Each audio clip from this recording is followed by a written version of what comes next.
साथियों, मंचस सम्मानीय अपर संचालक SCRT, इस संस्था के प्राचार्य महोदय और मंचस सभी आदरणीय साथी और सभागार में मौजूद सभी साथियों, कल मैं रात को आज का राशिफल देख रहा था। मैं ऐसी नजर पड़ी तो आज मेरे लिए कुछ बहुत विशिष्ट लाभ का संकेत उसमें दिया गया था और आज वो फलीभूत हो गया। मैं धन्य हो गया यहाँ पर आकर। आप जैसे कर्मठ और समर्पित शिक्षकों का मैं दोनों हाथ से अभिनंदन करता हूँ, वंदन करता हूँ। निश्चित रूप से आज के समय में आप जैसे समर्पित शिक्षकों के समूह के बीच में मुझे आने का अवसर मिला है तो मेरा जीवन धन्य हो गया है। निश्चित रूप से मैं भी शिक्षक हूँ और एक लंबी सेवा मेरी बीती है शिक्षा विभाग में 38 वर्षों की। अब तो सेवानिवृत्ति के कगार पर हूँ मैं। शिकायत मेरे को है पवन जी और प्रज्ञा जी से, जो मेरे जिले के ही मेरे गृह जिले के निवासी हैं ये लोग और बहुत वर्षों से मेरे साथ जुड़े हैं। कभी आपके इस समूह का उल्लेख इन लोगों ने नहीं किया। मेरा दुर्भाग्य है ये कि आप लोगों से मिलने का, जुड़ने का अवसर आज इस समय मिल रहा है। कोई बात नहीं, आज का ही मुहूर्त रहा होगा, कल भी था लेकिन आज का मुहूर्त रहा है। आपसे मिलने का मेरा सौभाग्य है और मैं लगे हाथ विनती कर लूँ आप सभी साथियों से, आपके जो भी पदाधिकारी हैं, दोनों हाथ जोड़ के कभी मैं भी जुड़कर आपकी टीम का हिस्सा बन सकूं तो मेरा सौभाग्य होगा। मुझे अच्छा लगेगा कभी आप अपनी टीम का हिस्सा मान लेंगे तो मुझे अच्छा लगेगा। 2-3 चीज़ें, समय ज़्यादा हो गया है। आदरणीय अपर संचालक महोदय को मैंने व्यक्तिगत अनुरोध किया है कि सर आपको जल्दी हम फ्री कर देंगे, तो मुझे डांट नहीं खानी है। मैं इसलिए टाल रहा था कि मैं बाद में बात करूं, लेकिन मंच मिल जाए तो मन करता है कि कुछ कह जाएं। 2-3 चीज़ें मित्रों, विस्तार से नहीं बात करूंगा मैं, कुछ शब्द दूंगा, मंत्र दूंगा, आप केवल उसको गटक जाइएगा, चिंतन करते रहिएगा। बाद में समय मिलेगा, मैं कभी आपके साथ अवसर मिलेगा, मैं दिन भर आपके साथ चर्चा करने के लिए तैयार हूँ। 2-3 चीज़ें हैं। आत्मगवाही, आत्मसंतोष, जो हम कर रहे हैं उसमें हमारी आत्मा गवाही देनी चाहिए कि मैं सही कर रहा हूं या नहीं कर रहा। एक, जो कुछ मैंने किया उसमें मुझे संतोष होना चाहिए, पहले आत्मसंतोष। जब आत्म गवाही पर आधारित जो भी कार्य हम करते हैं उसमें ये मान के चलेगा आपको आत्मसंतोष भी होगा। और जिस समय आपको आपका आत्मसंतोष मिल गया उसके बाद किसी प्रमाण पत्र, तमके और मेडल की आवश्यकता नहीं होती। ये क्षणिक होते हैं, ये प्रमाण पत्र, तमके क्षणिक होते हैं। जो आत्म संतोष जो आपको मिलता है ना, वो जीवन पर्यंत रहता है। जीवन में मैं अपने अनुभव जनित ही बात करता हूँ, मैं हवाई बात नहीं करता। मैंने शायद तमके और प्रमाण पत्र बहुत कम अर्जित किए होंगे, लेकिन आत्मसंतोष जो मैंने अर्जित किया है, मैं जानता हूँ कि वो मेरे जीवन अंतिम सांस तक मेरे साथ है।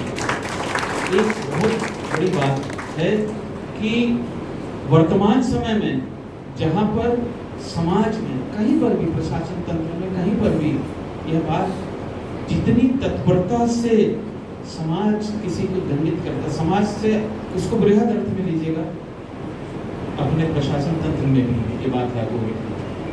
समाज या तंत्र या प्रशासन, परिवेश जितनी तत्परता से किसी को दंड देता है उतनी तत्परता से किसी को पुरस्कृत नहीं करता है।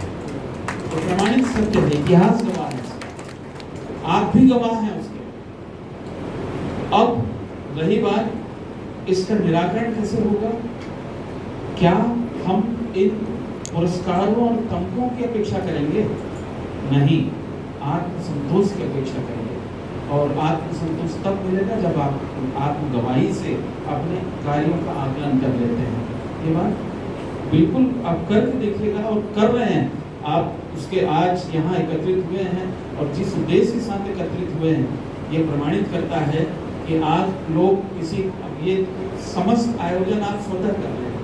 तो मेरा मशवरा यही है आप सभी आदरणीय साथियों से कि जब कहीं भी हम कार्य करते हैं, कहीं पर भी, घर में, परिवार में, विद्यालय में, कहाँ पर भी, समाज में, हम किसी अच्छे कार्य करने वाले की कम से कम पीठ थपथपा दें तुरंत, बस नहीं चाहिए ये सब।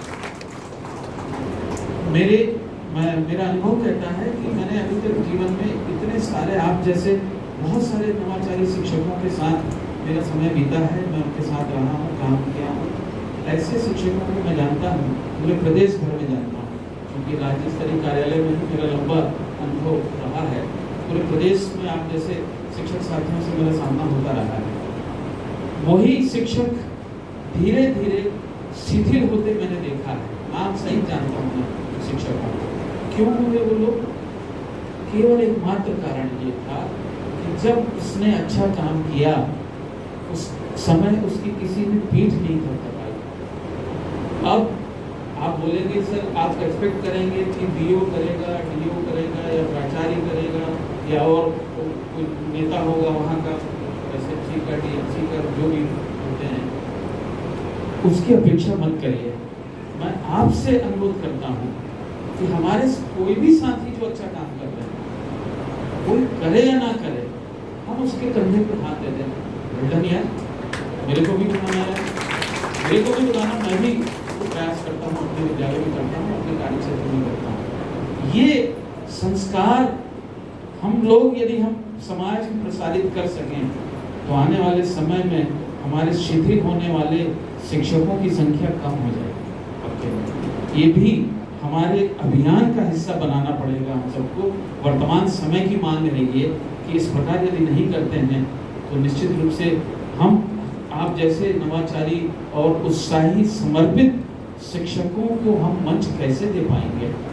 उनकी शिथिलता हमारे शैक्षिक विकास में, बच्चों के विकास में वो बाधक बन सकता है, जबकि हम उस लक्ष्य के साथ नहीं हैं। हम तो बच्चे के शैक्षिक विकास के लिए, प्रदेश के, राष्ट्र के विकास के लिए, शिक्षा के विकास के लिए समर्पित हैं। तो साथ साथ जब हम अपने क्षेत्र में कार्य कर रहे हैं तो निश्चित रूप से हमारे साथ जो भी हैं, और इसी के साथ 2-3 शब्द आपको जस्ट विस्तार नहीं करूँगा मैं, समय अभाव है। तो जो प्रचलित शब्द हैं आपके, विजन, मिशन और गोल। विजन, समय को देखते हुए मैं स्वतः संक्षिप्त में बता रहा हूँ। विजन माने दृष्टि, जो भी हम करते हैं दृष्टि हमारी स्पष्ट होनी चाहिए। विजन के साथ एक शब्द, खतरनाक शब्द होता है, कंफ्यूजन। इसको दूर रखना है। जिसके साथ कंफ्यूजन रहेगा वहां विजन आपका नहीं बन सकता। राइट? कंफ्यूजन को दूर रखिए और स्पष्ट दृष्टि आपकी। विजन के निर्माण के बाद आता है मिशन। मिशन का अर्थ होता है व्यक्ति या समूह के द्वारा किया जाने वाला संगठित प्रयास। ये कहलाता है मिशन, जो आप कर रहे हैं। आप व्यक्तिगत रूप से भी आप इस मिशन में लगे हैं कि शिक्षा में हम कुछ नवाचार के माध्यम से बच्चों को या शिक्षा को हम विकसित करेंगे। आप अकेले नहीं हैं, आपके साथ देखिए ये समूह है और आप सब मिलकर संगठित प्रयास कर रहे हैं। और जब आपका संगठित प्रयास यहाँ पर प्रमाणित हो रहा है तो मान के चलिएगा लक्ष्य भी आपका सुगम। निश्चित रूप से 2 सीढ़ियाँ, विजन और मिशन के साथ जब आप लक्ष्य की ओर बढ़ते हैं तो कहीं पर कोई संशय की बात नहीं है कि हम लक्ष्य को पहुंच पाएंगे। जो लोग सीधे लक्ष्य को चढ़ते हैं ना, दोनों सीढ़ियों को छोड़कर, मेरे जैसा आदमी शॉर्टकट चाहता है कि मैं सीधे लक्ष्य में पहुंचूं, तो वहां तक पहुंच के गिरते रहूंगा, कभी नहीं बैठ पाऊंगा वहां लक्ष्य पर। तो मेरा मशवरा आपसे यही है, लक्ष्य को सीधे नहीं चढ़ा जा सकता, विजन और मिशन के साथ ही चढ़ा जाता है। और इसको आप लोग निभा रहे हैं, इसको बनाए रखिएगा। और 2 और शब्द जो आपके प्रतिदिन उपयोग में होते हैं लेकिन इनके शाब्दिक अर्थों को जानना बहुत जरूरी है। इनपुट, आउटपुट और आउटकम। इनपुट क्या होता है? जो हम बच्चे को देते हैं या जो किसी को देता है, देना जो है वो इनपुट कहलाता है। तो हम बच्चों के संदर्भ में, शिक्षा के संदर्भ में बात करें, इनपुट, और उसके दो प्रकार के रिजल्ट होते हैं। वो दो प्रकार के रिजल्ट क्या है? आउटपुट और आउटकम।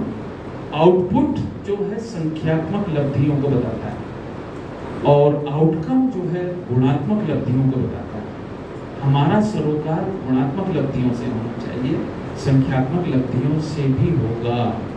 उदाहरण देता हूँ आपको, 50 बच्चों की कक्षा है, आपकी कक्षा 5वीं की, और गणित पढ़ा रहे हैं आप। समेटिव एग्जाम आपने लिया, 50 बच्चों में आपने 45 बच्चों को उत्तीर्ण घोषित कर दिया, राइट? एक स्थिति ये। उसके बाद उन 45 बच्चों को कक्षा 5वीं में जितने गणित आना चाहिए था, जब उसका आकलन किया गया तो उसमें हमको रिजल्ट प्राप्त हुआ 20 बच्चे उसमें क्वालिफाई कर रहे हैं, उत्तीर्ण हो रहे हैं। दो संख्या है आपके पास, पहला 45 और दूसरा 20।